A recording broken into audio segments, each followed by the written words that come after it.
पर शमशान की खामोशियां कहते कि मुर्दा तो वही है, लेकिन कफन बदल गया। साथियों, समय का अभाव है। मैं आपको कह रहा हूं, ये मीठे तो बोलते, इनकी कथनी और करनी के अंदर बहुत कुछ सेंसेस है।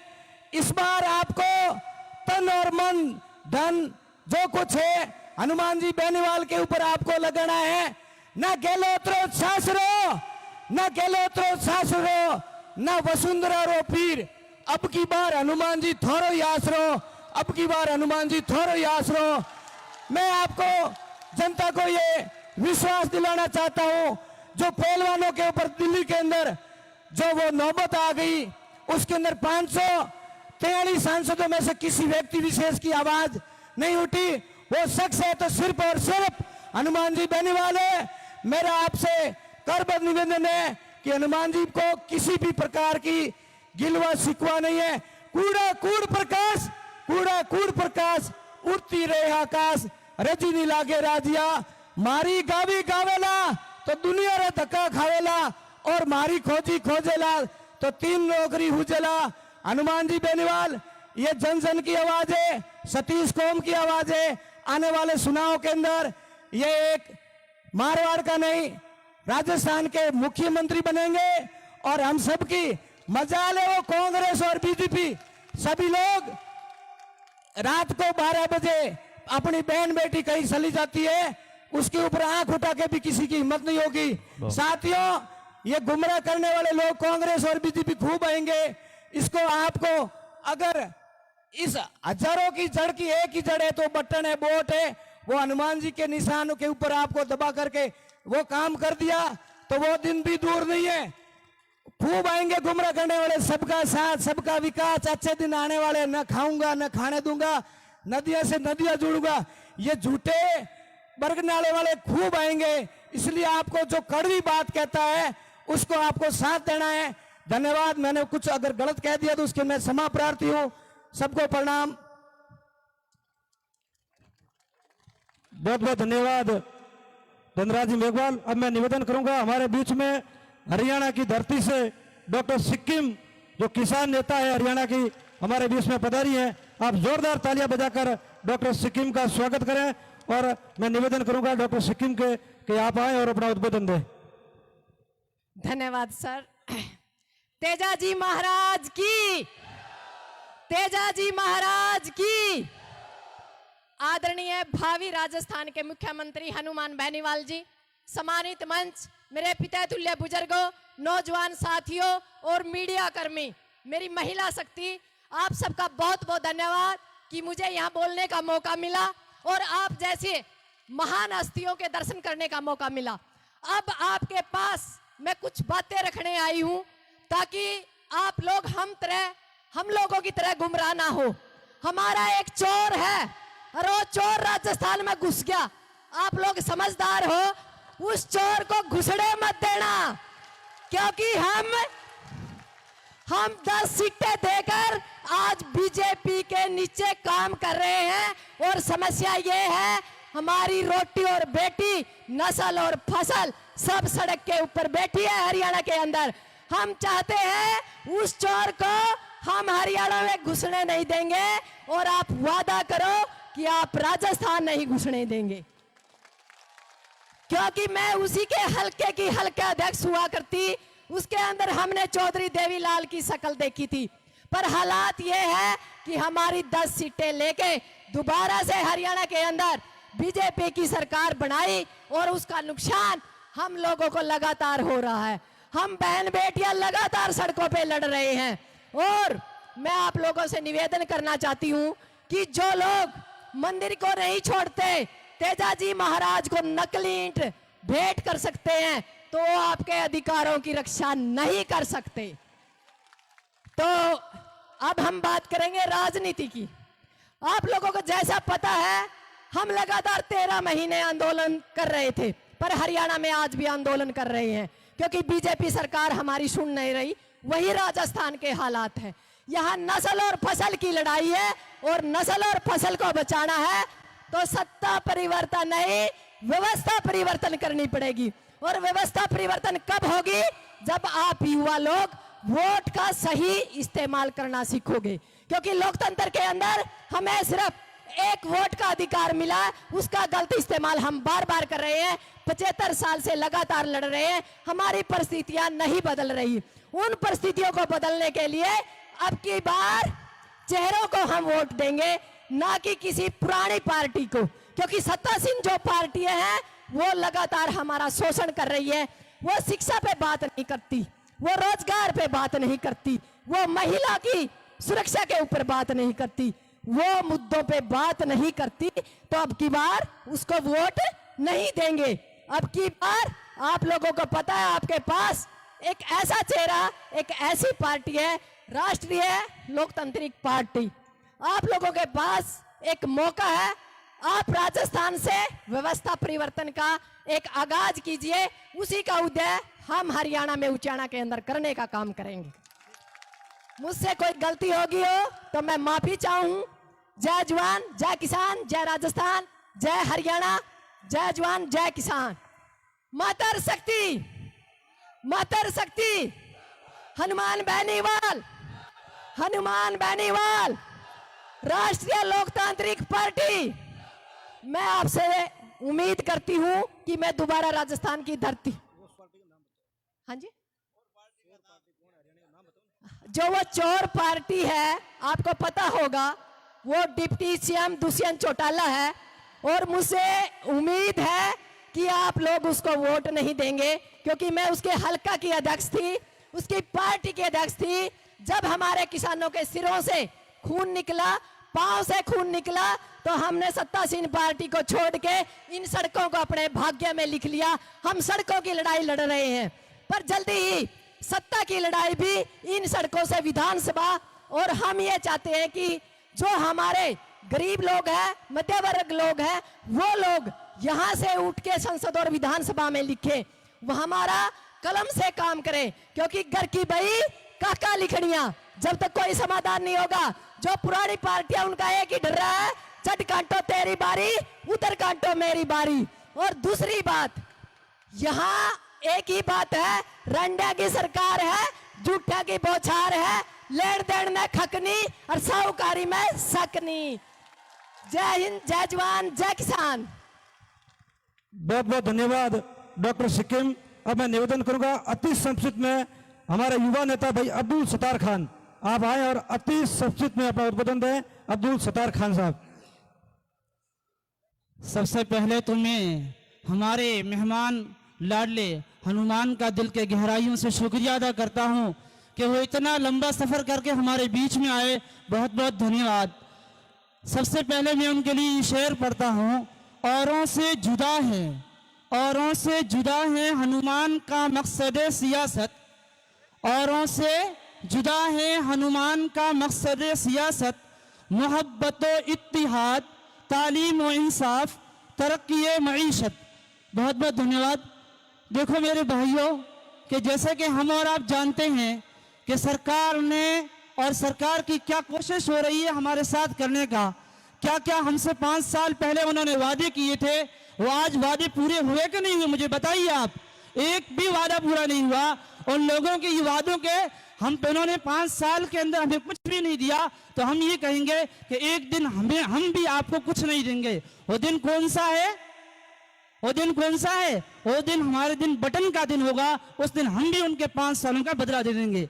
मुझे सिर्फ आपको एक ही कहना है कि एक हो जाए तो बन सकते हैं खुर्शीद मोबी, एक हो जाए तो बन सकते हैं खुर्शीद मोबी, वरना इन बिखरे हुए सितारों से क्या बात बनी। दोस्तों बहुत टाइम कम है। अब बस मैं आपको यही कहना चाहता हूं, हम सबको एक होना है। लोग हमें बहलाने के लिए, बहकाने के लिए हजारों कोशिश करेंगे, हमके उनकी कोशिशों में नहीं आना है। तरह तरह से दबाव देने की कोशिश करेंगे, हमें उन्हें एक दबाव भी कबूल नहीं करना है। बस हम यही कहते हैं, आंखों में जब अरमान लिया, मंजिल को अपना मान लिया, फिर मुश्किल क्या आसान क्या, रालोपा को ठान लिया, बस ठान लिया, बस ठान लिया, बस ठान लिया। बस यही कहना चाहता हूं। बहुत बहुत धन्यवाद बोलने का मौका दिया, शुक्रिया। बहुत बहुत धन्यवाद।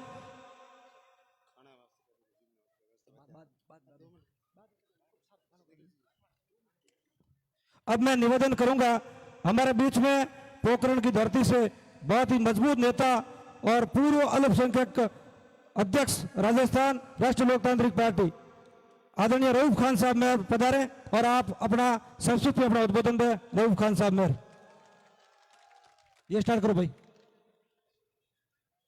बैतू की इस पवन धरा पर सत्ता परिवर्तन संकल्प यात्रा में हमारे बीच में विराजमान हमारे लोकप्रिय सांसद और सुप्रीमो हनुमान जी बेनीवाल साहब, भोपालगढ़ विधायक पुखराज जी गर्ग साहब, विधायक इंदिरा देवी बावरी जी और आपके उम्मीदों को उम्मीद आदरणीय उम्मीदवार राम जी बेनीवाल साहब और सम्मानित मंच, मेरे से पूर्व वक्ताओं ने आपको सारी बातें बता दी, सारी पार्टियों की सच्चाई और बुराई बता दी, किसने क्या वादा किया, वादा निभाया नहीं निभाया। मैं भी आपके सामने एक ही बात कहना चाहता हूं कि हमारे आदरणीय सांसद हनुमान बेनीवाल 36 कौम के लिए लड़ रहे हैं, 25 साल से सत्ता को ठोकर मारकर आपको जगाने के लिए घूम रहे हैं। अगर हनुमान बेनीवाल चाहते तो सत्ता का सुख भोग सकते थे, लेकिन उन्हें पता था कि हमारे जो गरीब किसान कौम है, चाहे दलित है, मुस्लिम, चाहे किसान, उनके बेटे सत्ता में कैसे आए, उनके लिए उन्होंने ये पार्टी बनाई और आज ढाणी ढाणी गांव गांव घूम रहे हैं और इतने लीडर तैयार कर दिए। पिछली बार भी इन्होंने उम्मीदवार राम जी बेनीवाल साहब को मौका दिया, इतने अच्छे कैंडिडेट आपको दिए, लेकिन उस समय कहीं हमारी चूक हो गई, हम लोग गांव गांव ढाणी ढाणी घूमे, लेकिन आप समझ नहीं पाए आरएलपी पार्टी को, हनुमान जी बेनीवाल साहब और उम्मीदवार राम जी को। लेकिन उम्मीदवार राम जी बेनीवाल साहब ने भी जो आपके साथ विश्वास कायम किया, घर घर ढाणी ढाणी जाकर आज एक एक आदमी को जानते हैं, हमेशा अपनी गाड़ी कमाई से आपकी सेवा की, चाहे शिक्षा का क्षेत्र हो, किसी के साथ न्याय अन्याय हुआ हो, तो एक उम्मीदवार राम जी बेनीवाल जैसा आपके यहां काम कर रहे हैं। मैं आपको विश्वास दिलाना चाहता हूं, मैं आपको विश्वास दिलाना चाहता हूं कि हनुमान बेनीवाल जिसकी कथनी और करनी में फर्क नहीं, वो भेदभाव नहीं करते। हमारी पार्टी के अंदर 36 ही कौम है, चाहे राजपूत समाज के भोम सिंह हो, चाहे रऊफ खान मेहर हो, चाहे प्रिया सिंह मेघवाल हो, चाहे इंदिरा देवी बावरी हो और पुखराज जी गर्ग साहब, जिनके ज्यादा समाज के वोट नहीं है भोपालगढ़ में। ये हनुमान जी बेनीवाल और किसान कौम का एहसान है तो हमें आज इस मंच तक लेके आए, जो हमारे साथी विधानसभा में पहुंच गए, हमारे साथी प्रधान बन गए, हमारे साथी नगर पालिका चेयरमैन बने हुए हैं और हमारे साथी हर जगह जो आगे हैं आज। लेकिन ये जनता कांग्रेस और बीजेपी के पल्लू में बंधी हुई है, हमें बीजेपी ने कुछ नहीं दिया और ना कांग्रेस ने दिया। मैं इस मंच के माध्यम से मेरे समाज जो आज 36 कौम का गुलदस्ता मंच पर विराजमान है, और मुझे खुशी है कि मुस्लिम समाज भी बड़ी तादाद में आज इस मीटिंग में आया हुआ है, तो मैं इन्हें कहना चाहता हूं कि आप लोगों ने पिछली बार हमें मान सम्मान दिया, लेकिन चूक हो गई। लेकिन इस बार आप लोग अग्रणी रहे और राजस्थान की जो बाकी सीटें हैं उन पर भी मुस्लिम कौम, चाहे मेघवाल समाज, एसटी माइनॉरिटी, जो भी पिछड़ी हुई कौम है, वो लोग एक होकर, कहीं आप लोग कैंडिडेट चौधरी समाज बनेगा, कहीं हमारा मेघवाल समाज का भाई बनेगा, कहीं कुमाऊं समाज का बनेगा, कहीं राजपूत समाज का बनेगा, आरएलपी का झंडा लेकर, बोतल लेकर आ जाए, आपको उसमें एक ही चेहरा दिखना चाहिए, वो चेहरा हनुमान बेनीवाल का हो, जो रात को 3 बजे सोते हैं और आपके लिए सुबह 6 बजे जागते हैं और सत्ता को ठोकर मारकर जगह जगह घूम रहे हैं। कहने की बातें खूब है, टाइम नहीं है, समय का अभाव है, थोड़ी बात को ज्यादा समझे। हनुमान जी बेनीवाल संघर्ष कर रहे हैं, आपको देखकर ताकत आती है, जोश आता है, लेकिन जब तक आप वोट नहीं देंगे, वोट की ताकत नहीं देंगे, तो विधानसभा के अंदर और लोकसभा के अंदर जो आपका भविष्य लिखा जाता है वो लिख नहीं सकते। हमारे 3 कैंडिडेट थे, आपने 5 साल का कार्यकाल देखा है, आज विपक्षी भूमिका किसने निभाई है, तो आरएलपी पार्टी ने और हनुमान बेनीवाल की पार्टी ने निभाई है। चाहे किसी के साथ अन्याय हुआ हो, तो हम ये चाहते हैं कि इस बार राजस्थान के अंदर परिवर्तन बहुत ज्यादा है। हम जहां जहां घूमे हैं, जिस क्षेत्र में गए हैं, 36 कौम ने मन बना लिया है कि आरएलपी पार्टी पर विश्वास करेंगे, हनुमान जी बेनीवाल पर विश्वास करेंगे और सत्ता की चाबी इस ओर है। आप गलती मत करना और मारवाड़ से सत्ता की लहर चलनी चाहिए और पूरा स्थान में जानी चाहिए। इन्हीं शब्दों के साथ आपका बहुत बहुत धन्यवाद। जय हिंद, जय भारत। बहुत बहुत धन्यवाद रऊफ खान साहब। अब मैं संस्कृत में 1 मिनट के लिए हमारे बीच में विराजे आदरणीय जय सिंह जी भाटी साहब, ऊंडू के पूर्व सरपंच आदरणीय जय सिंह जी भाटी साहब आपसे राम राम करेंगे।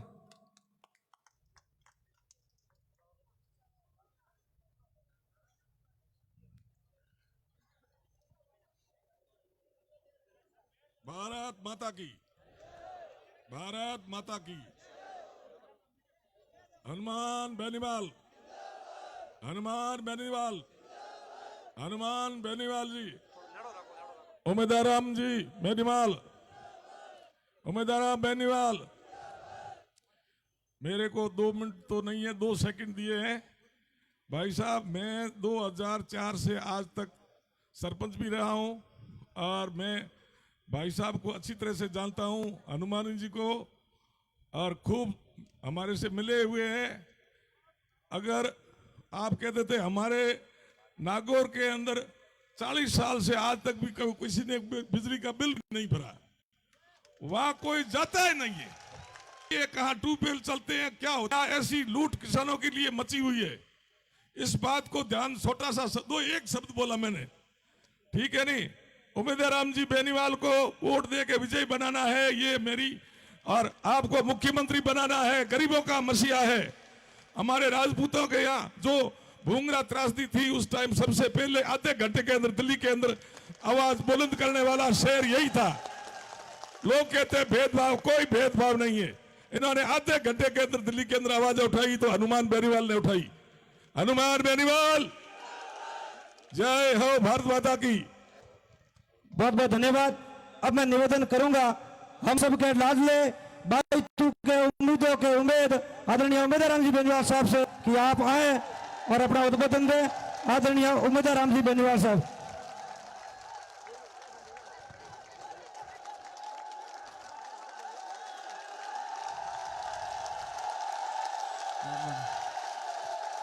सत्ता संकल्प यात्रा का 28 तारीख को सालासर की धरती से शुरुआत हुई और आज पाटौदी की पावन धरा पर सत्ता संकल्प यात्रा के अंदर पधारे हुए हनुमान जी बेनीवाल साहब, उनके साथ में पधारे हुए पुखराज जी गर्ग साहब, इंदिरा जी बावरी, हाजी मूसे खान जी, सम्मानित मंच और हजारों की संख्या में पधारे हुए समस्त आरएलपी कार्यकर्ता और सभी मेरे पितृतुल्य बुजुर्गों, युवा साथियों, आप बड़ी संख्या में पधार कर इस सत्ता संकल्प यात्रा को सफल बनाने का पूरा प्रयास किया।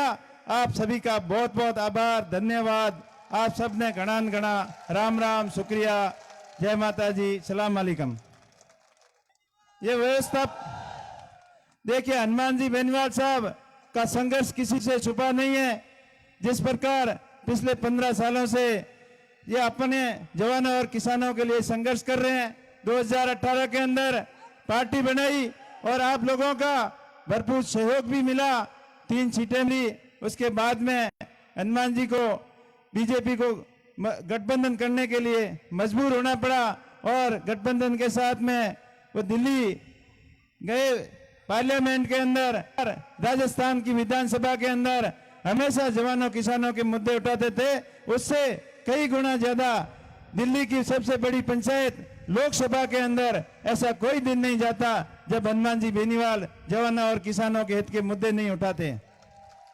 साथियों, हमेशा विपक्ष में रहकर संघर्ष नहीं किया जा सकता और अपने हक और अधिकारों के लिए सत्ता की चाबी अपने पास चाहिए। इसलिए ये सत्ता संकल्प यात्रा का आगाज जो हुआ है, अब पूरे राजस्थान के अंदर यात्रा चलेगी और इस बार पूरी राजस्थान की जनता ने व्यवस्था परिवर्तन का मन बना लिया है और आप सब उसके अंदर दिन रात लग जाएं और आरएलपी पार्टी को मजबूत करें ताकि कांग्रेस और बीजेपी का जो ये मिलाजुली का खेल है, ये मिलाजुली का खेल खत्म हो सके। साथियों, जब चुनाव नजदीक आते हैं, कई हिंदू मुस्लिम की बातें करते हैं, कई जाट राजपूत की बातें करते हैं, लेकिन मैं आपको इतना ही कहना चाहता हूं कि अपन सदियों से साथ में बैठे हैं। आपने कभी ये विचार किया अपने मन में, जब हमेशा भाई की तरह रहते हो, लेकिन जब चुनाव आते हो एक दो महीने के लिए आपस में तनातनी हो जाती है, ये क्यों होती है? ये सिर्फ और सिर्फ राजनीतिक पार्टियों के अपने स्वार्थ सिद्ध करने के लिए होती है। इस चीज का आपको पूरा ध्यान रखना है। 36 कौम के लोगों को साथ में लेकर आरएलपी पार्टी को मजबूत करना है। पिछले चुनावों के अंदर अब बाईतू और गिड़ा के अंदर आरएलपी की स्थिति मजबूत थी और पाटौदी के अंदर हमारी खुद की गलतियां रह गई। आज साहब जैसे लोगों से हमने संपर्क नहीं किया और संपर्क कर नहीं पाए, कम समय था। लेकिन इस बार पाटौदी की पूरी जनता ने मन बना लिया है कि गिडा और बायतू के वोटों से ज्यादा लीड पाटौदी से आप देंगे। आपने पूर्ववर्ती सरकारों को देख लिया, चाहे लाइट का मामला हो, चाहे पानी का मामला हो, चाहे सड़क का मामला हो, चाहे शिक्षा का मामला हो, चाहे चिकित्सा का मामला हो, जब चुनाव नजदीक आते हैं कई बड़ी बड़ी घोषणाएं करते हैं और चुनाव होने के बाद में सब भूल जाते हैं। इसी पार्टियों से आपको दूर रहना है और एक बार 5 साल के लिए हनुमान जी को मौका देना है। हनुमान जी के मन में नए राजस्थान के निर्माण का विजन है, उनका एक सपना है नए राजस्थान का निर्माण कैसे हो, कैसे हर बेरोजगार युवा के हाथ में रोजगार हो, हर किसान के खेत तक पानी जाए, सिंचाई के लिए बिजली कम दर पर मिले और शिक्षा की व्यवस्था ऐसी हो, चिकित्सा की व्यवस्था ऐसी हो और मूलभूत सुविधाओं को कैसे सुदृढ़ किया जाए, कैसे राजस्थान के अंदर नए नए उद्योग धंधे लगे ताकि रोजगार के नए आयाम यहाँ खुल सके। इतने साल पूर्ववर्ती नेताओं ने कभी ये नहीं सोचा कि इंडस्ट्रियल डेवलपमेंट राजस्थान के अंदर करना चाहिए। अगर राजस्थान के अंदर दूसरे राज्यों की तर्ज पर बड़े उद्योगों का निर्माण होता तो अपने राजस्थान के युवाओं को रोजगार के लिए दूसरे राज्यों के अंदर, चाहे हैदराबाद हो, चाहे बेंगलोर हो, चाहे कर्नाटक हो, चाहे अन्य राज्यों के अंदर रोजगार के लिए जाते हैं। अगर राजस्थान की पूर्ववर्ती सरकारों का विजन सही होता, उनका ये सपना होता कि नए राजस्थान का निर्माण करना है, उद्योग धंधे लगाने हैं, राजस्थान का डेवलपमेंट करना है, तो अपने को रोजगार के लिए बाहर नहीं जाना पड़ता। इसलिए भाइयों, इस बार संभल जाओ, आरएलपी का फुल सपोर्ट करो, एक बार मौका दो। मैं आपको विश्वास दिलाता हूं, हनुमान जी जैसे आदमी, आप एक बार मौका दोगे तो आपको कभी धोखा नहीं देंगे। अपने यहाँ रिफाइनरी आई, बहुत लोगों को आस लगी कि अपने को यहाँ बड़े रोजगार मिलेंगे, बड़े उद्योग धंधे के लगेंगे, लेकिन रोजगार तो दूर गए। अपने 28 किलोमीटर की बाउंड्री बनने से या रिफाइनरी के आसपास के 15 गांव के रास्ते बंद हो गए, वो अभी तक नहीं बन पाए। इससे बड़ी कोई शर्म की बात नहीं हो सकती। और जब युवा यहाँ आप काफी लोग रिफाइनरी के अंदर काम करते हो, वहां जाते हैं तो आपको ये कहकर वहां काम नहीं लगाया जाता कि आप लोकल हो, और बायतू का नाम तो आप भूल से ही ले लिया तो रखते हुए भी नहीं रखेंगे, ऐसी स्थिति इन्होंने बना रखी है। तो इन सबको, इस सारे सिस्टम को ठीक करने के लिए हनुमान जी का सपोर्ट करें और सत्ता के अंदर भागीदारी रही, तब ये सारे समस्याओं का समाधान होगा। स्थानीय लोगों को 80% रोजगार भी मिलेगा, गाड़ियों का जो कम किराया मिलता है वो किराया भी ज्यादा मिलेगा, और स्थानीय लोगों को रोजगार के अंदर प्राथमिकता दी जाएगी और पेमेंट के अंदर भी कोई भेदभाव नहीं होगा। इस चीज का मैं वादा करता हूं आपसे। बाकी जिस प्रकार पिछले 4.5 साल आपने वो जो राजनीतिक दुराचार का दंश झेला है, उससे मुक्ति पाने का अभी ये तरीका है। अपने भाइयों के साथ हमेशा भेदभाव हुआ, किसी को ट्रांसफर का डर बताकर उसको दबाया गया, किसी को धंधा डिस्टर्ब करने का लेकर दबाया गया। आज जी साहब अभी बात कर रहे थे कि ई मित्र वालों तक की इन्होंने नहीं बख्शा। इससे बड़ा दुर्व्यवहार अपने साथ में क्या हो सकता है? दुर्भावनापूर्वक, भेदभावपूर्वक बातें काम करने वाले लोग भाषणों के अंदर तो कहते हैं कि भाईचारा बढ़ना चाहिए, विवाद नहीं होना चाहिए और बाहरी ताकतें यहाँ आती है, लेकिन उनके मुंह में राम बगल में छुरी वाली कहावत है। सबसे ज्यादा किसी ने विवाद पैदा किया है तो हमारे विधायक साहब ने किया है, और सबसे ज्यादा किया है वो पाटौदी के अंदर किया है, वो आपके सामने है। तो आप ऐसे लोगों से सावधान रहें और बायतू के संपूर्ण विकास के लिए, 36 कौम के लोगों को साथ में लेकर चलने के लिए आप आरएलपी पार्टी का सपोर्ट करें। और आपको मैं एक बार पुनः धन्यवाद देना चाहूंगा कि आप बड़ी संख्या के अंदर यहाँ पधारे और 36 कौम के मौजूद लोग यहाँ पधारे, इसलिए आप सभी का बहुत बहुत धन्यवाद, बहुत बहुत आभार। बोले तेजाजी महाराज की, सिद्ध श्री खेमा बाबा की, सिड़िया दे महाराज की, नवाब शरीफ जी की,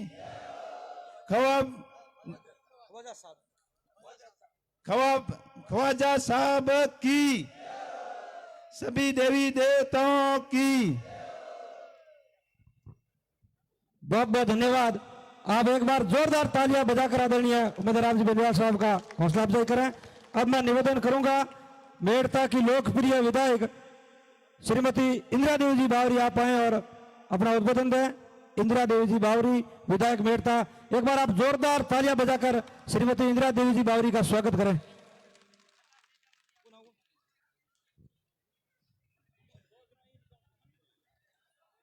राम राम साहब, पहली बार तो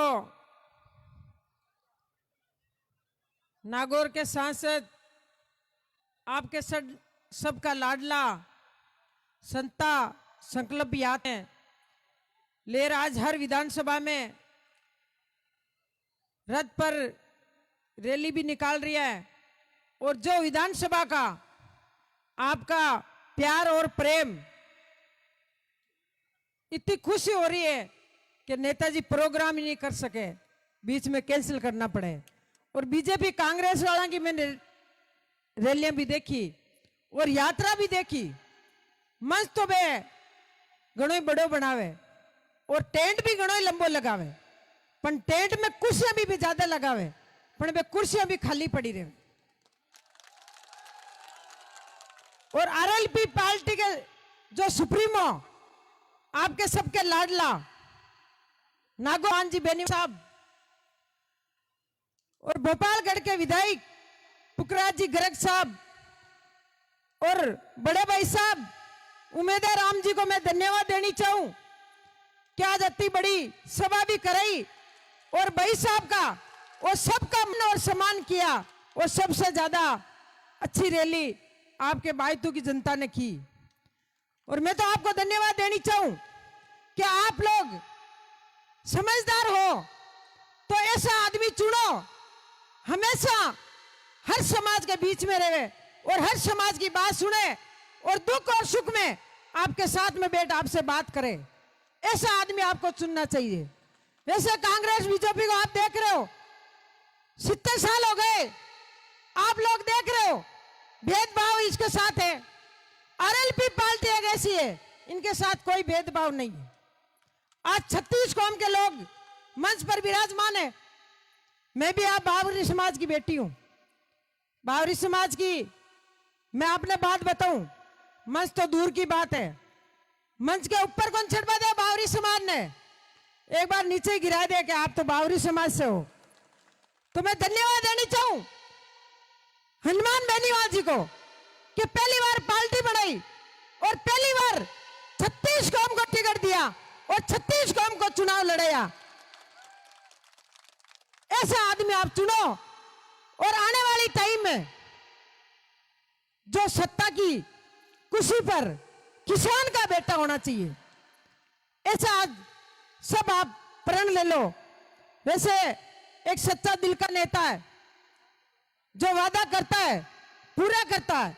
और कई कांग्रेस बीजेपी वाला का वादा जब तक एमएलए बन जा, मंत्री बन जा और पाचा खत्म भी हो जाए, वे वादा ही पूरा नहीं है।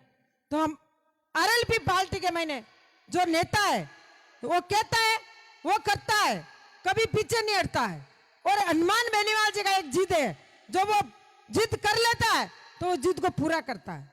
तो मैं आप सबसे 36 कौम से मैं हाथ जोड़ के मैं सबसे निवेदन करती हूं कि आप लोग सब 36 कौम का लोग अब की बार आपने सबने बोतल का निशान दिखना चाहिए।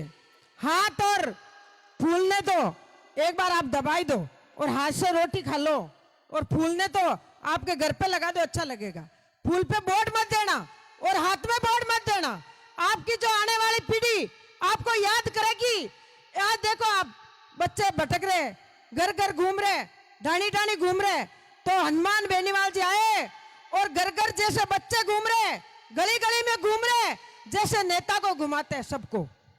वो सिर्फ एक ही आदमी है, हनुमान बेनीवाल जी। सब नेताओं को सिखा दिया, घर घर जाओ और किसान घूमते हैं खेत में, जैसे नेता घूमते हैं आपके पास, खेत खेत ढाणी ढाणी।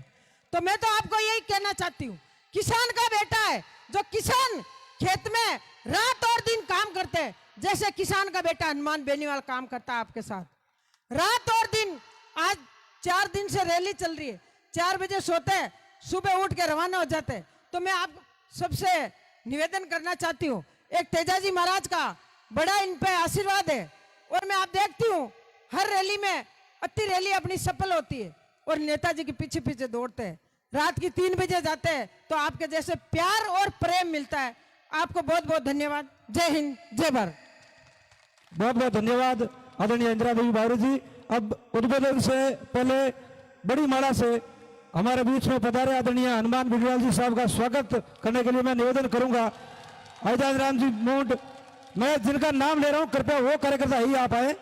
श्री आजाद राम जी मूड, दयाराम जी प्रजापत, मौलवी अब्दुल सत्तार, कादर खान, हुसैन सिंह जी सोडा, खीम सिंह जी गिड़ा, दुरुख सिंह जी गिड़ा, वली खान गिड़ा, आसिम खान मोहनपुरा, सुभाष खान खालत, आसम खान साजियाली और इब्राहिम खान मोजीरा, ओम जी चोटिया, हाजी मुसे खान खालत बरनावा आप आए और आदरणीय हनुमान बेनीवाल जी साहब और आदरणीय उमेदराम जी बेनीवाल साहब को बड़ी माला पहनाकर आप पाटौदी की धरती पर इनका स्वागत करें, अभिनंदन करें।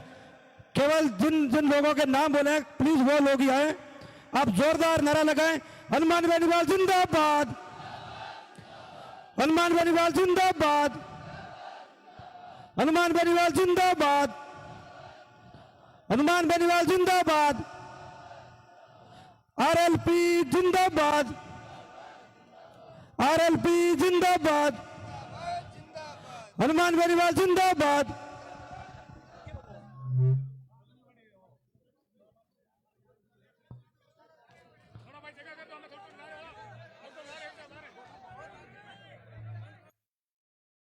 आप जितने भी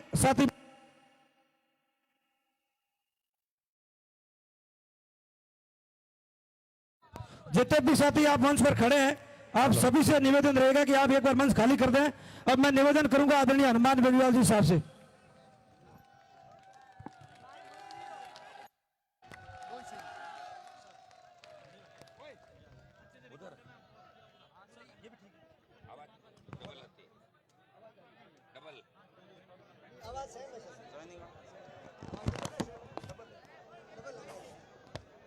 बीच में निकलेंगे, ज्यादा आएगा।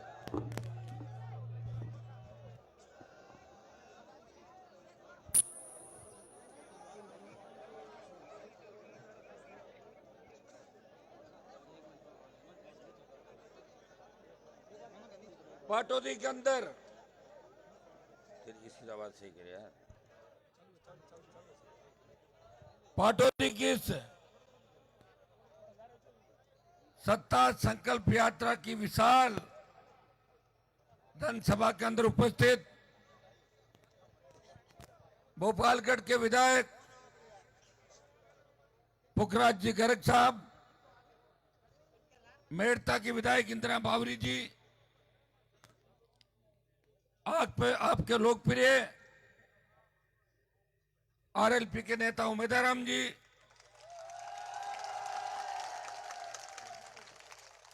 यहां के लोकप्रिय नेता हाजी मूसे खान जी, सरपंच साहब जय सिंह जी,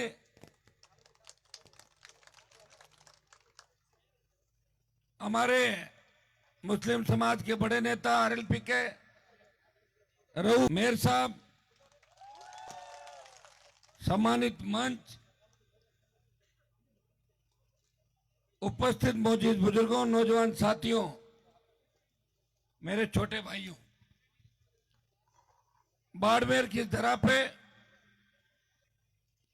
आपने हमेशा मुझे नई ऊर्जा दी और बाड़मेर बायतू की ऊर्जा का ही परिणाम है कि 2003 से 2023 गया, इस बात का पता ही नहीं चला। लेकिन पाटौदी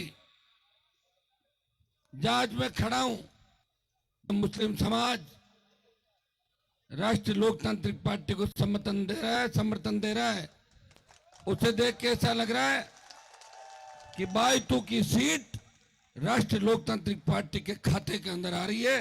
ये संदेश आज पूरे राजस्थान के अंदर आपने दिया। मैं मुस्लिम समाज को आश्वस्त करना चाहता हूं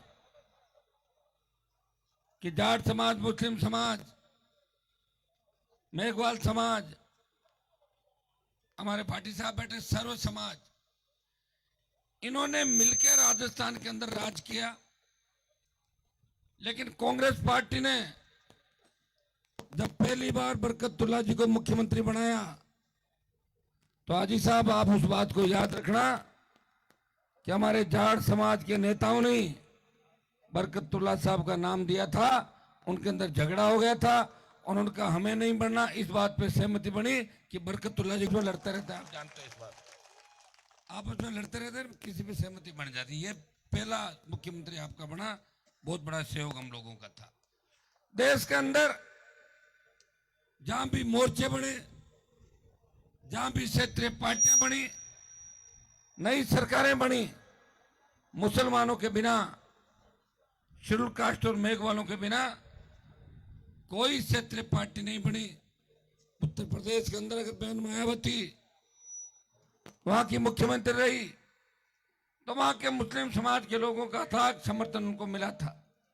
मुलायम सिंह यादव मुसलमान और मेघवालों को साथ लेके क्षेत्रीय पार्टी बना के लगातार मुख्यमंत्री रहे। हरियाणा की बहनें आई हुई है, हरियाणा में भी क्षेत्रीय पार्टियां सत्ता के अंदर आई, मुसलमानों का बड़ा सहयोग रहा।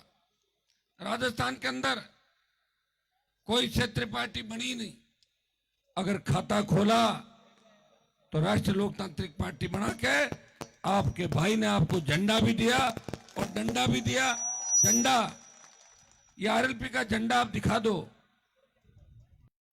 मोदी की सरकार भी डर जाएगी और गहलोत की सरकार भी झंडे से डरती। राजस्थान के अंदर जिस तरह ट्रेन के आगे लाल कपड़ा दिखा दो, ट्रेन रुक जाए, तकलीफ के अंदर हो और पता लग जाएगा आरएलपी के झंडे वाले का घर है, मजा ले, उसके सामने को राजस्थान के अंदर देख ले।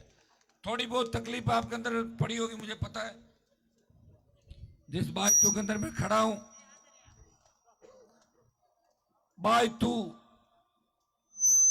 की राजनीति किस तरह चली, बायतू की प्रधान का मामला आज ही साहब बता, प्रधान कई बार विरोधी भी बन जाते हैं, लेकिन अविश्वास प्रस्ताव के माध्यम से सरकार का दुरुपयोग करके किसी महिला प्रधान को हटाना मेरी नजरों में अनुचित है। मैं उसको उचित नहीं मानता। ये हर जगह होता है कि प्रधान विरोधी पार्टियों का बन जाते। विधायक के साल भर पहले मैं बड़े बड़े भाषण सुनता था, वो कहता था कि मैं राजस्थान के अंदर कांग्रेस सरकार की पुनरावृत्ति कर दूंगा, मैं कांग्रेस की सरकार बना दूंगा। लेकिन मुझे पिछले 1-1.5 महीने से पता लगा, और मैंने कहा बायतू के एमएलए साहब की तबीयत ठीक है कि नहीं है, दिख ही नहीं रहे, कहां पे हैं? तो लोगों ने कहा साहब आपको पता नहीं? मैंने कहा नहीं, दिल्ली, जयपुर, राजस्थान में कहीं भी नहीं घूमा। कहा साइड में हो जाना, बैठ जाओ। तो पता लगा कि वो तो बायतू के अंदर गांव गांव, गली गली और ढाणी ढाणी घूम रहे हैं, और चाहे काम दिल्ली का हो, राजस्थान का, हर उस काम का उद्घाटन कर रहे हैं, चाहे वो 15 साल पहले हुआ था, उसका भी उद्घाटन एक साथ ही कर रहे हैं। ये कितनी विडंबना है। बात कर रहे थे हनुमान बेनीवाल हरा देंगे। अरे हनुमान बेनीवाल को कहां से हरा दोगे? तो भाई तुम्हें उलझ के बैठ गए तुम लोग। मैं तो पूरे राजस्थान के अंदर घूम रहा हूं। यही तय नहीं है कि मैं खुद चुनाव कहां से लड़ रहा हूं।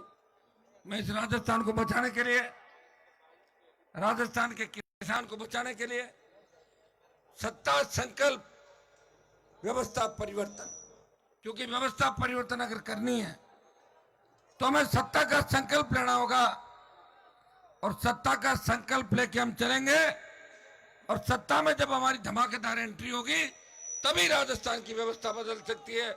और राजस्थान की व्यवस्था बदलने के लिए मेरे पास जो सबसे बड़ी ताकत है, वो ताकत राजस्थान के किसान के बेटों की ताकत है, राजस्थान के दलितों की ताकत है, राजस्थान के मुसलमानों की ताकत है, राजस्थान के सर्व समाज की ताकत है।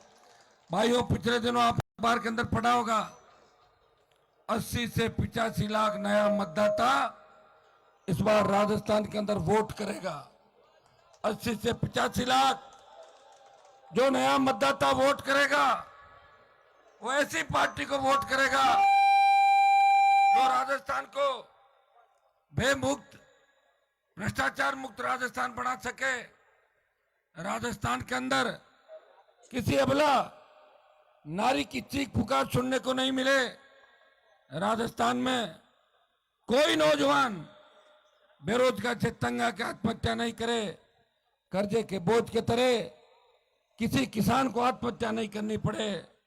राजस्थान के अंदर हमारी बहन बेटियां रात को 12 बजे भी निकले थे, मजा ले, कोई सामने देख ले। सशक्त लोकायुक्त हो, न बजरी माफिया का खोप हो, न भू माफिया का खोप हो, न शराब माफिया हो, न पर्यटन माफिया। ऐसा राजस्थान चाहते हैं। रिफाइनरी से लेके भिवाड़ी तक जितने भी कारखाने, जितनी भी कंपनियां हैं, जितनी भी फैक्ट्रियां हैं, चाहे वो सरकार की हैं, 80% स्थानीय लोगों को रोजगार मिले। बेरोजगारी की समस्या का बड़ा समाधान अगर चाहते हैं तो 80% रोजगार इनको मिलना चाहिए। ये कानून कौन बनाएगा? ये कानून राजस्थान की विधानसभा बनाएगी, देश की लोकसभा बनाएगी। लेकिन जो कानून लोकसभा को बनाने चाहिए वो कानून लोकसभा नहीं बना रही है। अभी मोदी ने अचानक पार्लियामेंट बुलाई, अगस्त के अंदर लोकसभा थी, हम भागे भागे गए, बोले बहुत कुछ नया होने वाला है। पूरे नेताओं को चिंता थी, पता नहीं मोदी क्या कर दे, कोई भरोसा नहीं मोदी का। कभी 2000 का नोट बंद करता है, कभी चालू करता है, कभी नोटबंदी लाता है, कभी दूसरी बात। हमें तो डर लगता है कि कहीं मोदी ये नहीं कर दे कि जो सोना है वो लोहा माना जाएगा, लोहा है तो क्या करते, उसका कुछ पता थोड़ी है। तो लोग डरे भागे कि मोदी जी चुनाव एक साथ करा रहे हैं, वो बिल ला रहे, ये बिल ला रहे, और लाए क्या? कोई बिल नहीं आया। महिला आरक्षण का बिल आया और उसमें भी राइडर लगाया कि 2026 तक जो हमारी डिलिमिटेशन है, वो फ्रीज है, वो 26 के अंदर डिलिमिटेशन होगा, हमारी जनगणना होगी, लागू होगा। बाद में कब होगा? 26 के बाद पता नहीं कौन रहेगा, पता है किस बात का? 26 अशोक गहलोत के बोर्ड दे मिशन 30 कहां से आ जाएगा? इसमें तो 7 की पड़ी है। 23 में तो वेंटिलेटर पे हो गहलोत जी, सरकार 2-3 बार गिरते गिरते बची थी, तो कह रहा मैं 30 का विजन है मेरा अपने आप। ऐसे मैं कह दूं मेरा विजन इतने साल बाद का, पता है क्या कब होगा? कोरोना जैसी कोई लहर आ जाए, उसके अंदर कौन चला जाए और कौन रहेगा इसकी गारंटी नहीं। क्यों? आपने कोरोना का वो समय भी देखा होगा जब 50 लाख लोगों को जान देनी पड़ी। दूसरी जब लहर थी उस समय ऑक्सीजन के अभाव, बेड के अभाव के अंदर, रेमडेसिविर आईसीयू के अभाव के अंदर बहुत से नौजवानों ने दम तोड़ दिया था। लोग एक ही बात लेके आते थे, एमपी साहब हमारे बच्चे को एडमिट करा दो, ऑक्सीजन का सिलेंडर दिला दो। ये स्थितियां अगर भयावह स्थिति हिंदुस्तान ने देखी, वो किसका, कौन था उसका लिए जिम्मेदार? वो प्रधानमंत्री नरेंद्र मोदी जिम्मेदार थे। भाइयों, आपने आरएलपी पार्टी को देखा, जब गठबंधन से मैं दिल्ली गया, क्या बात नहीं आ रही क्या? क्यों नहीं आ रही है? रुको एक बार, रुको बेटा, 5 मिनट क्यों? बाद में दे दूंगा, उस पर सुन लेना, ठीक है? फोन पे।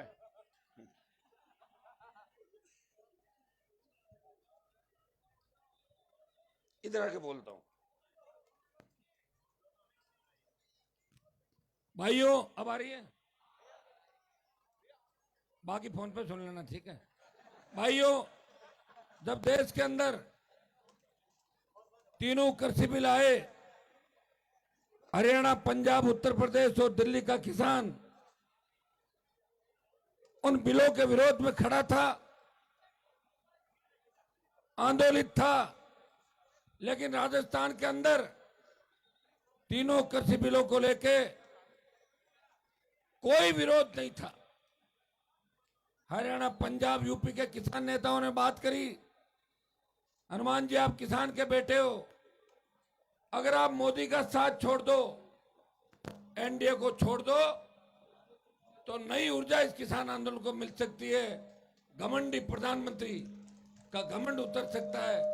मैंने एक मिनट नहीं सोचा, मैंने कहा कि मेरे त्याग और बलिदान से अगर देश में किसान कौम की जय जयकार होती है तो मैं 100 बार ये त्याग और समर्पण करने को तैयार हूं। तो जाम किया और मोदी की परोसी हुई थाली छोड़ के 70 दिन सड़क पे इसका कोई सांसद बैठा, वो नागौर का सांसद था जिसने परोसी हुई थाली को ठोकर मार के किसानों का साथ दिया। जब अग्निपथ आया, अग्निपथ सेना को ठेके पे दे दिया। आप माइक को साइड में खड़े हो जाओ ना, तो आवाज आएगी कहां से। जब सेना को ठेके पे दे दिया तब देश का कोई सांसद नहीं बोला। तख्तियां लेके कांग्रेस वाले बोले कि हम विरोध करेंगे। मैंने कहा ठीक है, हम अपन सब अग्निपथ का विरोध करेंगे। सुबह जब लोकसभा चली तो मेरे हाथ में तख्ती थी कि अग्निपथ वापस लो, और कांग्रेस वालों के हाथ में तख्ती थी कि सोनिया, राहुल, प्रियंका को परेशान मत करो, इनके खिलाफ जांच मत करो। वो अपनी तख्ती लेके घूम रहे थे और मैं तुम्हारी अग्निपथ की तख्ती लेके। तो लोग अग्नि अकेले पड़ गए, आप तो अकेले, कोई है ही नहीं दूसरा, तो मजाक उड़ाएंगे बीजेपी के लोग। लेकिन मैंने जिद्दी हूं, जिद नहीं छोड़ी, लगातार विरोध किया। ऑल पार्टी मीटिंग में, पार्लियामेंट के अंदर और जोधपुर में 2 लाख जवानों की रैली करके ये मैसेज दिया, प्रधानमंत्री जी हम दिल्ली आ रहे हैं, हम वही किसान हैं जिन्होंने आपको बड़ी सादत के बाद भी झुकाया था। उस समय किसानों का नेतृत्व पंजाब के किसानों ने किया, लेकिन अग्निपथ के किसानों का नेतृत्व इस राजस्थान का जवान करेगा और नागौर का सांसद इस देश के जवानों को न्याय दिलाएगा। परिणाम ये हुआ कि पहले अग्निवीर 25% लेने की बात थी कि 100 जाएंगे, 75 वापिस आएंगे, और हमारे संघर्ष के बाद ये तय हुआ कि 50% अग्निवीर एडजस्ट होंगे और 50% वापिस आएंगे। मैं विश्वास दिलाता हूं कि थोड़ी हिम्मत रखो, एक बार दिल्ली कूच का कार्यक्रम कर लेंगे। मोदी सरकार कितनी डरपोक है, मैं इनके साथ रहा हुआ हूं। ये सड़क पे लंबे टाइम तक जवानों से नहीं लड़ सकते, ये थकाने का काम करते हैं और हम इनको थकाने का काम करते हैं। हमने इनको, इनकी ताकत की है। भाइयों हिम्मत रखोगे तो अग्निपथ भी वापिस की भांति सेना भर्तियां देश के अंदर होगी। देश में किस तरह बेरोजगारी, बेकारी और बढ़ती महंगाई है, कहां विपक्ष से बताओ कहीं विरोध हो रहा है सड़कों पे? राजस्थान में आप देखिए हर पेपर लीक हो रहा है, कहां बीजेपी बोल रही बताओ? एक दिन बयान, बीजेपी के नेता बयानवीर है, बयान देने में एक्सपर्ट है, पहले पेज पे फोटो कैसे छपे, कंपटीशन है उनके अंदर। मैंने उनकी यात्रा देखी, पता ही नहीं कौन सी यात्रा कहां से निकाल। मैंने कहा यात्रा निकाल कौन रहा है? बोले बीजेपी निकाल रही। तो यात्रा तो एक आदमी निकालता है। बोले 7-8 जगह से एक साथ शुरू हुई है, 12-13 दूल्हे हैं, बारात आ रही है, तोरण कौन मारेगा? अभी तो ये पता नहीं तोरण कौन मारेगा राजस्थान का। कितना बड़ा अंधेरा इस कांग्रेस के, बीजेपी के राज्य के देखने को मिलता है। और कांग्रेस पार्टी की सुन लो आप,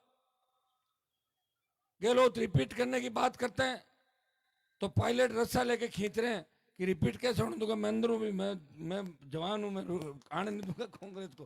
खींच के वापिस प्रयास भी किया, माने सर तक ले गए, पार नहीं पड़ी। हम भी उस समय उनका सहयोग कर रहे थे। बीजेपी के 72 के साथ आरएलपी के 3 थे और 19 उनके थे। हमने सोचा सचिन पायलट लड़ाई लड़ेंगे, लड़ नहीं पाए। गहलोत की छतरी के नीचे आके चुपचाप बैठ गए। कई दिन मुझे गुमराह किया, अपन मिलके लड़ेंगे, हनुमान जी मिलके लड़ेंगे। कब लड़ेंगे ये तो पता नहीं, लेकिन मैं तो लड़ ही रहा हूं राजस्थान के अंदर। ये जो पार्टी बनाई भाइयों, पार्टी बनाने में बड़ा जोर आता है। मैंने बड़े बड़े नेता देखे तो मेरे साथ 13 के अंदर संघर्ष कर रहे थे। महल की महारानी चौक जी को कहना चाहता हूं, कहां चले गए सारे भागे छोड़ गए सब मुझे। अकेला ही खड़ा हूं। ये बोतल का जो चिन्ह आपको दिया है, ये चिन्ह ऐसे नहीं मिला, चिन्ह एक बार मिला था, लेकिन कांग्रेस बीजेपी ने बोतल का चिन्ह छीन लिया। टायर पे 24 बीजेपी वालों को लाद के मैं दिल्ली छोड़ के आया 24 जनों को, और तब मुझे चिन्ह मिला बोतल का। ये चिन्ह इस देश के अंदर चर्चा में है। देश के अंदर अब जब भी बात चलती है, पहले कोई मानता ही नहीं था कि राजस्थान में भी कोई तीसरी पार्टी। ये तो आप कब पूछोगे जब दिल्ली के आके लोगों से बात करो। अभी बाड़मेर खड़े हैं, यहाँ तो पाकिस्तान नजदीक है, बॉर्डर है बाड़मेर पे। तो भाइयों, हनुमान बेनीवाल ने संघर्ष किया, उसका परिणाम ये निकला कि जितने भी उपचुनाव हुए राजस्थान के अंदर, हर जगह आरएलपी ने अपनी उपस्थिति दर्ज कराई। पंचायत पालिका चुनाव से लेके हर संघर्ष में आरएलपी के हमारे तीनों विधायक विधानसभा के अंदर और एक सांसद इस लोकसभा में राजस्थान की, चाहे ईआरसीपी की योजना राष्ट्रीय परियोजना घोषित करने की बात हो, चाहे राजस्थान को विशेष राज्य का दर्जा देने की बात हो, दलितों पे बढ़ते अत्याचार, बढ़ते अपराध और बढ़ती बेरोजगारी की बात हो, उसने हमेशा राजस्थान की पैरोकारी करी। उसने हमेशा राजस्थान का मान और सम्मान बढ़ाया। अब यह बात चली दिल्ली के अंदर कि आरएलपी को रोकना जरूरी है, इसलिए मोदी हर 3 और 4 दिन के अंदर राजस्थान आ रहे हैं। भाइयों, राजस्थान वो कांग्रेस के डर से नहीं आ रहे हैं। कांग्रेस तो जा रही है राजस्थान के अंदर। कहाँ आ रही है कांग्रेस, बताओ मुझे, कौन सी सीट पे आ रही है? जिस बाजू में खड़ा, बाजू में मुकाबला कांग्रेस आरएलपी का नहीं है, बाजू में मुकाबला आरएलपी और बीजेपी का मुकाबला है। कांग्रेस 3rd नंबर पे बाजू के अंदर। इस बाड़मेर 7 सीटें अगर आप मजबूत रहे तो राष्ट्रीय लोकतांत्रिक पार्टी बाड़मेर 7 सीटें जीत सकती है, क्योंकि जो नया वोट जुड़ा है 80-85 लाख राजस्थान के अंदर, इस बार वो आरएलपी को वोट देना पसंद करेगा। वो इन दोनों भ्रष्टाचारी पार्टियों को वोट देना पसंद नहीं करेगा। वो इन पार्टियों को वोट इससे नहीं देगा कि अशोक गहलोत का बयान आया कि वसुंधरा ने मेरी सरकार बचाई। ये मिलाजुली का खेल है। मिलाजुली के खेल को खत्म कौन करेगा? ये नौजवान करेगा। नौजवान हर क्रांति का नायक है। मंगल पांडे, तांत्या टोपे से लेके भगत सिंह तक जो कुर्बानियां नौजवानों ने दी, उसके कारण ही आज खुली हवा के अंदर अपन सांस ले रहे हैं। भाइयों, मुझे पूरा भरोसा है कि इस बार बहुत बड़ा बदलाव राजस्थान के अंदर होगा। पिछली बार 80 लाख वोट हम सब लोगों ने मिलकर लिए थे।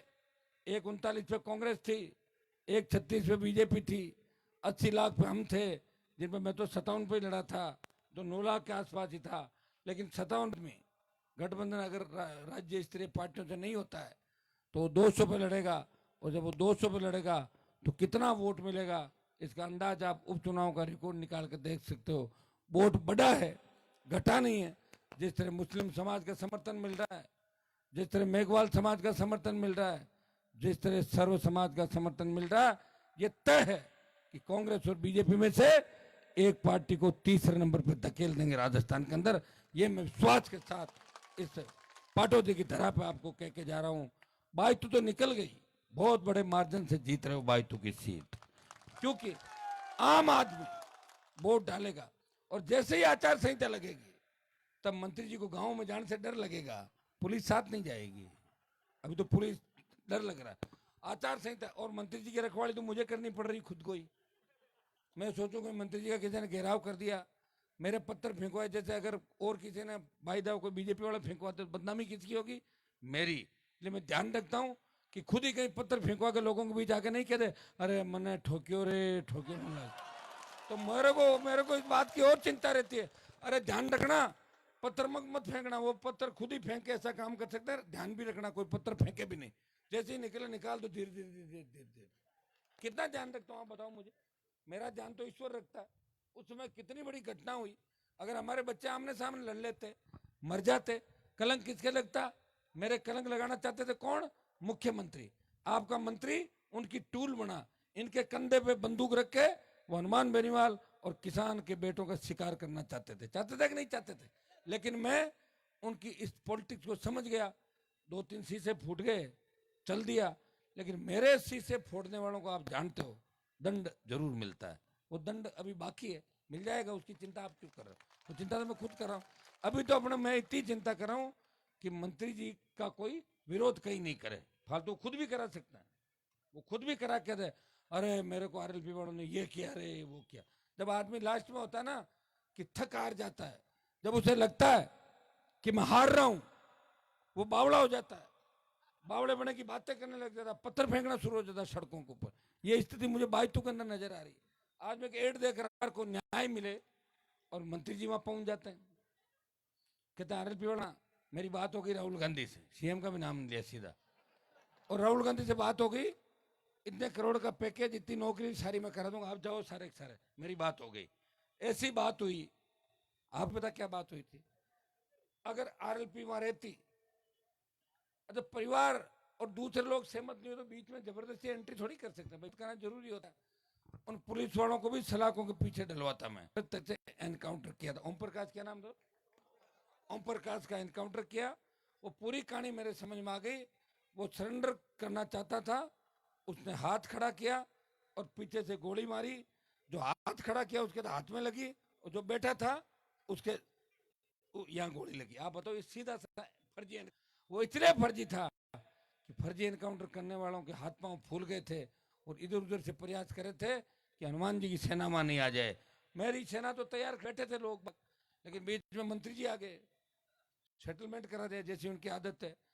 अभी बीच में एक बात और चली, तुम्हें पता नहीं है, मंत्री जी बीजेपी की ओर जा रहे थे बीच में, जैसे हमारे वाली ज्योति गई, रुको एक मिनट, जैसे ही ज्योति गई तो ज्योति ने कहा कि मैं अकेली नहीं आऊंगी, मैं 6-7 को साथ लाऊंगी, बाड़मेर से भी लाऊंगी, क्योंकि इनको भी, ये भी ईडी के रेडार पे है।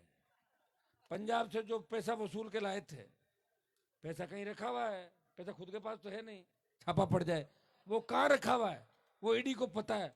उनको परेशान किया, परेशान करते मंत्री जी परेशान हो गए।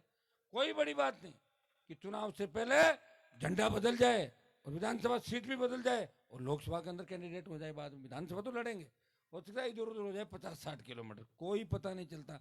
राजनीति के अंदर मेरा पता है कि मैं आरएलपी का झंडा लेके आपके बीच हूं। आरएलपी पार्टी तमाम जगह चुनाव लड़ेगी और हनुमान बेनीवाल जो कथनी और करनी के अंदर जिसका अंतर, जो कथनी करनी जिसकी एक है, मैं चाहता मैं कभी का मंत्री बन जाता, 2003 में बन जाता। मुझे खाली वसुंधरा के पास जाके यस मैडम ही तो कहना था, क्या कहना था बताओ मुझे। गहलोत को पॉलिटिकल पापा कहने वाले बीच में नाराज, फिर राजी, ऐसे जितने भी लोग हैं राजस्थान के अंदर जो गहलोत को पॉलिटिकल पापा, एक नहीं कई लोगों ने बनाया था, उनका सबका ऑपरेशन इस बार राजस्थान के किसान के बेटे कर देंगे और ऐसा इलाज करेंगे जिसका अंदाज भी नहीं। क्यों, लोकतंत्र के अंदर सबसे बड़ी जो चोट होती है वोट की चोट होती है।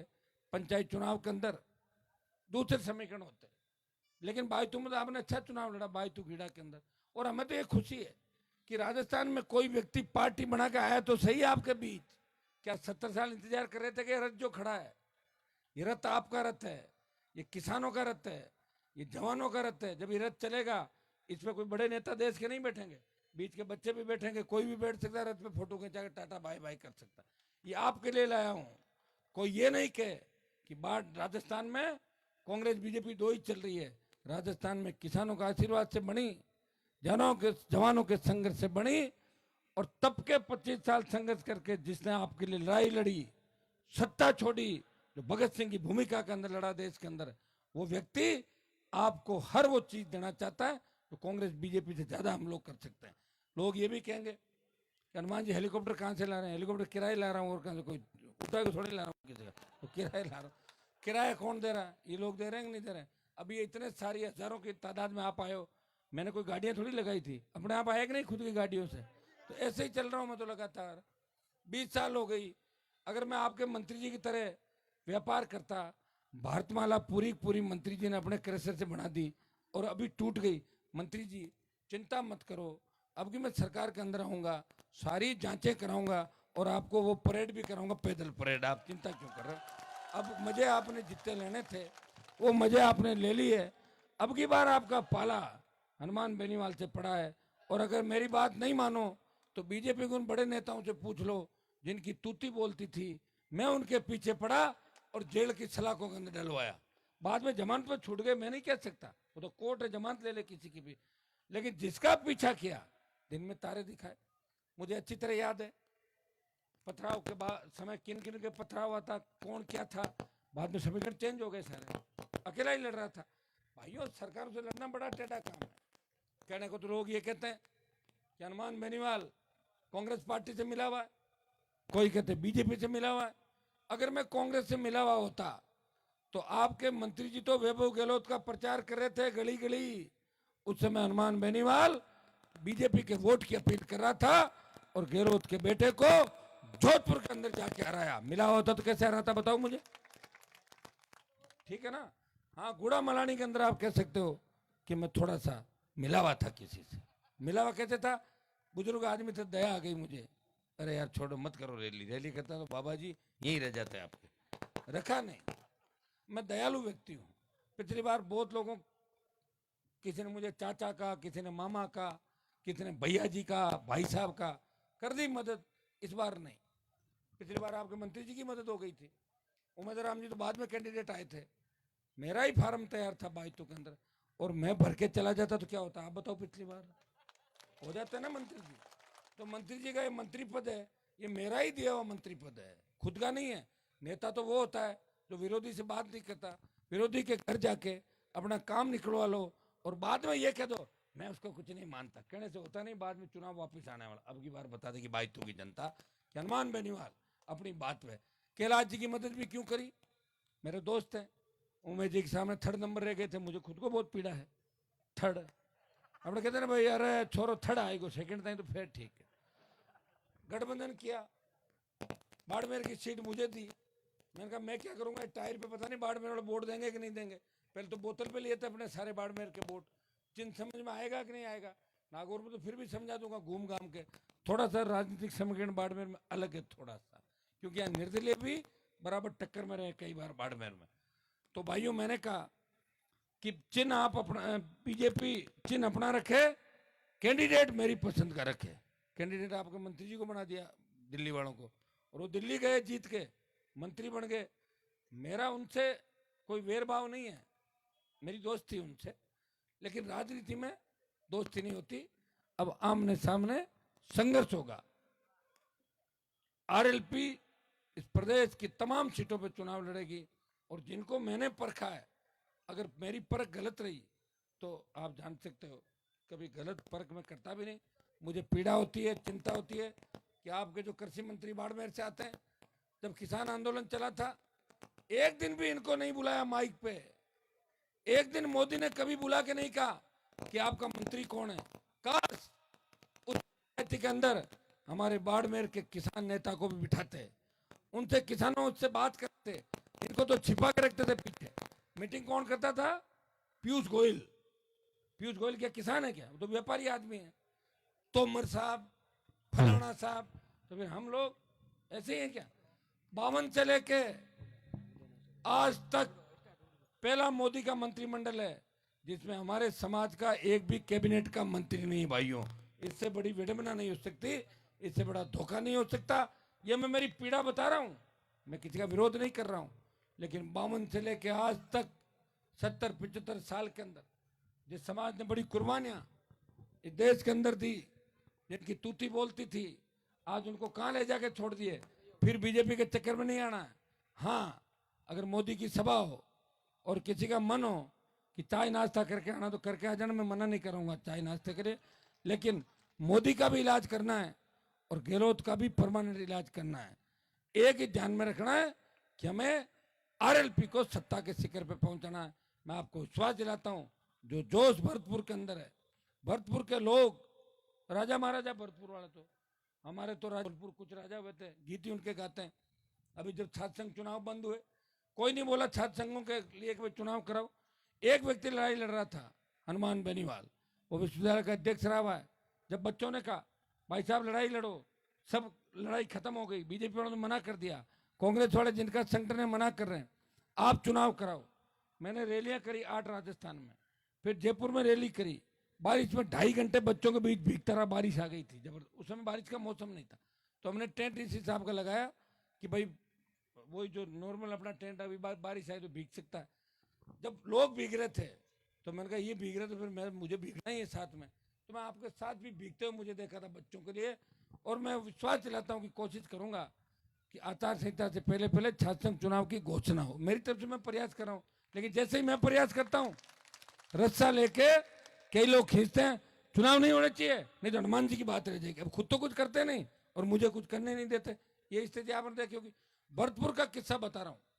भरतपुर में मैं 8 घंटे लेट था और 5000 लोग इंतजार कर रहे थे। 8 घंटे थे। भरतपुर के लोग कभी इंतजार नहीं करते, और वो मारवाड़ के किसी तक का शायद उन्होंने भरतपुर के अंदर नहीं कराई होगी। शेखावाटी, बीकानेर डिवीजन और बल्लभ नगर, कोटपुतली तक राष्ट्रीय लोकतांत्रिक पार्टी ने अपनी मजबूती 2018 के अंदर दिखाई है। पाकिस्तान बॉर्डर से लेके दिल्ली, हरियाणा, पंजाब का बॉर्डर और मध्य प्रदेश और आपका गुजरात के बॉर्डर तक आरएलपी जवानों किसानों की पहली पसंद है। आदिवासी से लेके शेड्यूल कास्ट से लेके सर्व समाज इस पार्टी को सत्ता के अंदर देखना चाहता है। लेकिन मुस्लिम और मेघवाल अगर मजबूती से जुड़ गए तो सीटें आएगी 125-30। सीट कहाँ से आती है? वोटों से आती है। ये बने ना हम लोग। उमेदवार राम जी ने बीजेपी को 3rd नंबर डाला। ये पुखराज जी घर हमारे भोपालगढ़ से हैं। कहाँ गए पुखराज जी? खड़े हो तो पुखराज जी का भाषण रह गया था, थोड़ा जल्दी में था ना, तो अभी और वापस दिला दूंगा, दोबारा लाऊंगा इनको, ठीक है। पुखराज जी भोपालगढ़ से विधायक बने, इंदिरा जी मेड़ता से बनी, उमेश जी बढ़ते बढ़ते रहे, फिर मैं बना। खींवसर के अंदर पूरी सरकार मेरे खिलाफ थी, छोटा भाई चुनाव जीत गया। लोग ये भी कहते हैं कि तो परिवारवाद की बात करते हैं, नहीं करता। अगर मैं मेरे परिवार से चुनाव नहीं लड़ाता तो खींवसर की सीट कांग्रेस के खाते में चली जाती। और गहलोत ये कहता हनुमान को मैंने उसके घर में घेर लिया, कहता कि नहीं कहता? तो मैं घर में फिर घेर लिया तो पार्टी खत्म हो गई। पार्टी को जिंदा रखने के लिए ये परिवारवाद के आरोप भी मैंने सहन किए, क्योंकि मेरे परिवार के बिना वो सीट नहीं निकलती और पूरी सरकार मेरे सामने लड़ रही थी। आपके मंत्री जी तो ढाणी ढाणी घर घर जाके गोद के हिसाब से वोट मांगने लग गए थे। मैं थारो भाई हूँ, मैं थारा भाणजो हूँ, आणजा भाणजा, क्या क्या क्या। सुनो, 1 महीना वहां रहे, ये उनके मन में टीस है, लेकिन मेरा हिसाब अभी बाकी है। उनकी उधार 2-3 मेरे ऊपर है, उधार चुका दूंगा मैं उनकी, उधार चुकाऊंगा और मैं उधार रखूंगा, वो नहीं चुका पाएंगे। ये भी मैं आपको विश्वास दिलाता हूं। आप सबको धन्यवाद। पाटौती में अगर इस बार आपने लीड दिला दी, आरएलपी को दिला दोगे? सही बताओ, ऐसे यहाँ कर रहे हो और सब लोग ही कहते हैं कि उठाओ हाथ के नशा छोड़ रहे हैं। हाँ, ऐसे लोग कहते हैं, महाराज कहते हैं नशा नहीं करना, हाथ खड़े करो। हाँ, और थोड़ी देर बाद नशा कर लेते हैं जाके। सही हाथ खड़ा करो, गलत मत करो। क्या पाटौदी से राष्ट्रीय लोकतांत्रिक पार्टी को आगे निकाल दोगे क्या? हाँ, फिर अब निकल जाएगी। सही है, बिल्कुल पूरे जोश के साथ हाथ खड़ा। पाटौदी निकाल दोगे तो मेरे हिसाब से तो कांग्रेस बीजेपी वाले 9:30-10 बजे पानी पेशाब का बहाना लेकर निकल जाएंगे बाढ़ में। और पाटौदी क्षेत्र से आरएलपी पहले 2nd राउंड में आगे होनी चाहिए। ये आप करोगे, मैं आपको विश्वास दिलाता हूँ कि बीच में अभी जब यात्रा समाप्त हो जाएगी मेरी, तो दोबारा पाटौदी इस इलाके के अंदर मैं भी हेलीकॉप्टर से सभाएं करूंगा। आपका भी मैंने उतारेगा पाटौदी में हेलीकॉप्टर, आपको भी दोबारा आऊंगा। बहुत बहुत आपका धन्यवाद। बाड़मेर के अंदर जिस तरह आरएलपी मजबूत है, राजस्थान में इतनी मजबूती